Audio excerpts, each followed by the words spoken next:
কয়েক ঘন্টার ব্যবধানে 2 দফায় পাকিস্তান সফর করলেন ইরানের প্রতিনিধিরা। শনিবার একদিনের সফর শেষে তারা গিয়েছিলেন ওমানে।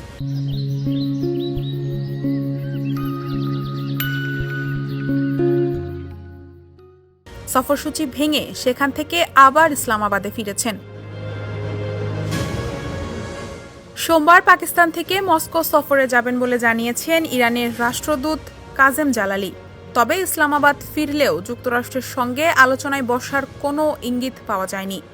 রোববার সন্ধ্যা 7:30টার দিকে ইরানের পররাষ্ট্রমন্ত্রী আব্বাস আরাকচি ওমানের মাসকাট থেকে ইসলামাবাদে পৌঁছান। এদিকে আল জাজিরা জানিয়েছে, ওমানে আরাকচি উচ্চ পর্যায়ের বৈঠক করছেন। আলোচনার ফলাফল হিসেবে তিনি আবার ইসলামাবাদে ফিরছেন বলে ধারণা করা হচ্ছে। দ্বিতীয় দফায় পাকিস্তান সফরের অংশ হিসেবে সোমবার প্রধানমন্ত্রী শাহবাজ শরীফ ও সেনাপ্রধান আসিফ মুনিরের সঙ্গে আরাকচির বৈঠকের সম্ভাবনা আছে। পাকিস্তানের সরকারি কর্মকর্তাদের বরাত দিয়ে রয়টার্স জানিয়েছে, ইসলামাবাদ থেকে যুক্তরাষ্ট্র তাদের নিরাপত্তা সরঞ্জাম সরিয়ে নিয়েছে। প্রথম দফার বৈঠকের সময় নিরাপত্তার স্বার্থে এসব সরঞ্জাম আনা হয়েছিল। দ্বিতীয় দফা সংলাপের আশায় সেগুলো এতদিন ইসলামাবাদে ছিল, কিন্তু সেগুলো সরিয়ে ফেলার ইঙ্গিত দিচ্ছে শীঘ্রই কোনো মার্কিন প্রতিনিধি দল পাকিস্তানে যাচ্ছে না।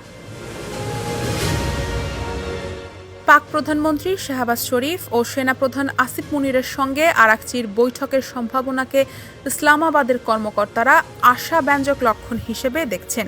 তারা আশা করছেন এই সফর আলোচনাকে ধাপে ধাপে এগিয়ে নিয়ে যেতে সহায়তা করবে। তবে আপাতত ইরান যুক্তরাষ্ট্র সরাসরি বা মুখোমুখি আলোচনার সম্ভাবনা নেই বললেই চলে। এদিকে দুই দেশের মধ্যে বিবাদের মূলে থাকা পারমাণবিক কর্মসূচি নিয়ে কোনো পক্ষেরই ছাড় দেওয়ার লক্ষণ দেখা যায়নি। এরই মধ্যে নতুন করে যুক্ত হওয়া হরমুজ প্রণালীকে ঘিরেও ইরান তাদের অবস্থান অনড় থাকার কথা পুনর্ব্যক্ত করেছেন। ডেস্ক রিপোর্ট, সমকাল।